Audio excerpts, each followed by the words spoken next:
In Texas, the ice cream was this big. Now, I've always been a minority, but I felt it especially in Texas. The reason why I can speak Japanese right now, it's because of them. One thing that experience taught me was that family is so important. Hello, everyone. Hello, everyone. We are back. Now, a while back, we filmed a video where I talked about my childhood. I was born in Japan, and I lived in Canada and New York. You remember that conversation, right? Yes. Yes. So today, we're going to continue that story with my time in Texas. Mina, do you know anything about Texas? Is it cold? Actually, it's the opposite. It's kind of hot. Ah. Texas is the largest state in mainland US. Oh. It's really, really big. In Japanese, is it Hokkaido? Yeah, it's like Hokkaido, right? It's basically the Hokkaido of the US. But the Hokkaido should be really cold. Yeah, because Hokkaido is up in the north, Texas is down near the south part of the US. Ah. Now, everything is big in Texas. When I first moved to Texas, we went to the grocery store. And when I walked in, I was so surprised. Because everything is just much bigger there. For example, you know juice? Yeah. In Japan, juice is maybe this big, right? I mean this. Right? In Texas, the juice there was so big. It was in a jug like this big, and you had a little handle here, and you had rows and rows and rows of these types of juices. Ice cream too. Yeah, usually ice cream is like this big, right? In Texas, the ice cream was this big. And a lot of cups in? A lot of cups, a lot of different flavors, and just rows and rows of ice cream. It was crazy. And cereal too. You know, cereal boxes are maybe this big. Yeah. In Texas, they were like this big. It was huge. You mean that Japan is really small things, but is it the opposite in Texas? That's right. Everything is just much bigger in Texas. Now, I lived in a city called Houston, and Houston is so hot and humid. It's actually a lot like Tokyo in the summertime. Yeah. Like now? Yeah. But the one difference is that here in Japan, we walk around everywhere, right? In Houston, everybody drives cars. Nobody walks. Even where somewhere is close? Yeah. Even if it's somewhere close, we would still take the car. What? That don't make any sense. It does. I guess that's just the way it is. It's a driving culture. Now, one thing that stuck out to me when I first moved to Texas was that I was a minority. Now, I've always been a minority, but I felt it especially in Texas. Do you know what minority means? Not really. Okay, in America, unlike Japan, there are many different types of people. There are people from European countries, from African countries, from Asian countries, and they all live together in the same area. And we are Asians. We are from Asia. Asia includes countries like China, Japan, Korea, the Philippines, like that. And we have black hair, right? And so many people look similar. But in the US, there are lots of different types of people.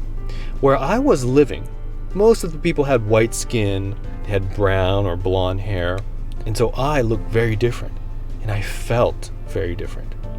And I was moving from a different city, and so I just felt out of place.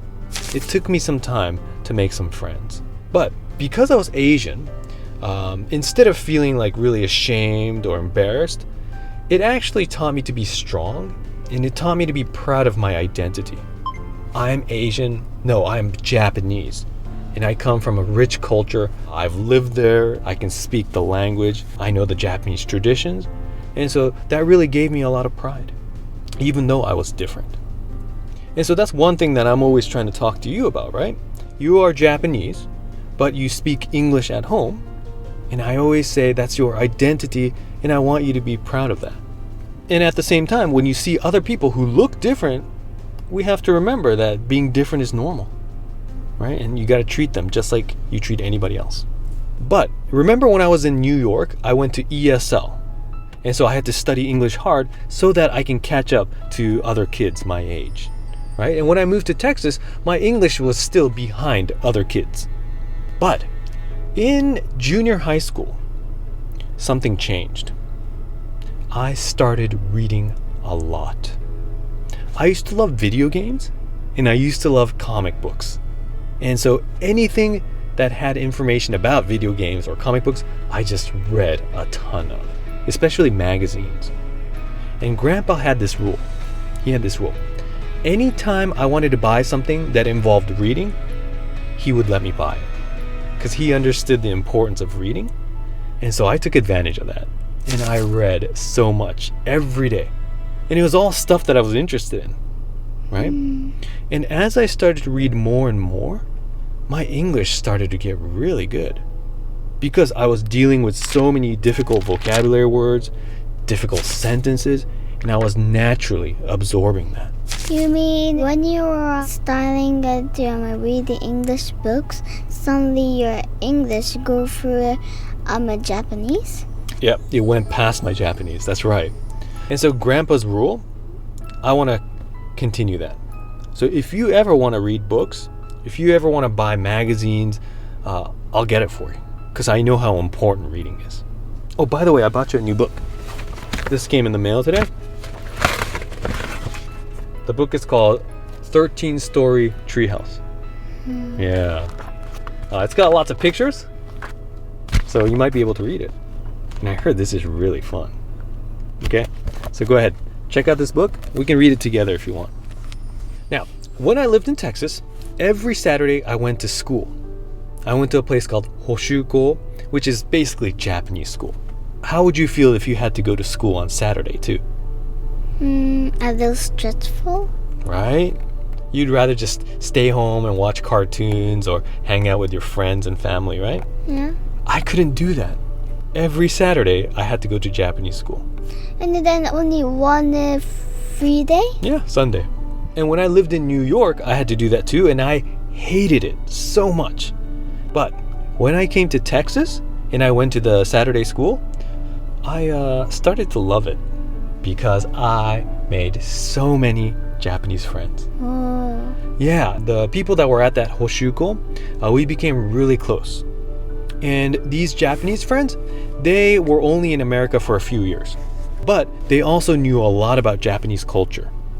And because they were my friends, I wanted to talk to them. I wanted to interact and share information with them. And so that got me to speak a lot of Japanese too. And so when I look back on it, the reason why I can speak Japanese right now, it's because of them. It's because of my friends that I made at that Saturday school. So that's why I always want you to find friends that speak English, because I know how effective it is to help you become a good communicator. We're still friends to this day. Many of them still live in Tokyo, and so I'm lucky to have met them at that Saturday school. So, Mina, do you have any questions about my time in Texas? At Texas, was there a lot of different things from here? Yes, there are so many different things. For example, in Texas, most people speak English, but there are also many people who speak Spanish too. Whoa. Yeah, because Texas is very close to Mexico, and in Mexico, everyone speaks Spanish. And so many of my friends spoke Spanish, and I even studied Spanish in school. Hablo español. What does that mean? Means speak Spanish. To be honest, I didn't study very hard, so my Spanish is very, very weak. But I can understand a little bit of it. But it was nice to be exposed to that culture and that language. What was your favorite subject? In school, my favorite subject was band. Band? Band. Band? Band. Band? Band. Band? Band. Band. Do you know band? I don't know. Band is where many people get together and they play musical instruments. Oh. And I played the saxophone. What is the saxophone? Saxophone is like this curvy instrument. You probably have seen it on TV. And because I was in band, I became friends with many of the band members. It was so much fun. And we used to have chairs, right? And so the best person would be first chair. And so when I was still younger, obviously I started low, but eventually I would get better and better and I would become first chair. And so the first chair is kind of like the leader. Once in a while we're playing a song, we would get a solo. A solo. Solo means everyone else quiets down and you get to play your special part. And everyone pays attention to you. And so you have to be really good to get a solo. Right? And I remember getting a solo and being so excited. Sometimes you would stand up so everyone would pay attention to you. And then you would play. And yeah, that always felt special. But the nice thing about being in a band is that it teaches you to work together with other people. You need to have the same pitch. You need to be at the same rhythm. It really trains you to have good teamwork. And I love that aspect. Working together to create something beautiful. That's what band was all about. Maybe when you're older, you can play a different musical instrument and then you can be in a band. Yeah. Think about it.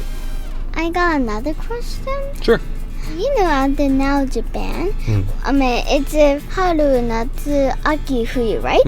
At the Texas, was it that the narabijun? Was it different or same? That order, summer, autumn, winter, spring, that's the same anywhere you go. But in Texas, the summer was just really long. Yeah, so it was hot most of the time. And then the autumn was short and the winter was kind of short. And then the spring was kind of short too. So yeah, since Texas is really hot, the summers were really long. But yeah, we still had all 4 seasons. I like, aki. First of all, it's my birthday. And the second of all, it's really quiet and then so beautiful. And the leaves are falling and most of it is red and orange. Yeah. In Texas, we would have something called fall festivals. And so they would have pumpkins and they would have square dances. What's square dances? It's like a type of dance where, you wear these southern clothes. I'll show you videos of it. It's very interesting. So I lived in Texas until I graduated, but when I was 16, we had some changes in our family. Meg went off to college and she went to a place called Boston. So she left the house. Yeah, she went very far away. And at that time, Grandpa, because of his job, was transferred to Japan. Yes. Need to go to Japan? Exactly. Now, we could have gone with him, but by that point, my English was so much better than my Japanese that my family made a decision, let's stay in Texas until I graduated. Okay, and then Grandpa would go to Japan by himself. Yeah. Really sad, huh? It was sad. It's only Omi and you? In our house. Grandpa, he did that for the family. Why? Because his job told him he needed to go, and so I'm sure he didn't want to go. I'm sure he wanted to stay with us. But he went and he did it for the family, and so I really, really appreciate what Grandpa did and also what Omi did. And it was especially hard on Omi, I think. I went to school and I had school activities. I would come home late and, she would be at home mostly by herself. So it must have been tough on her too, but she did it for the family. She did it for me, and I really appreciated it.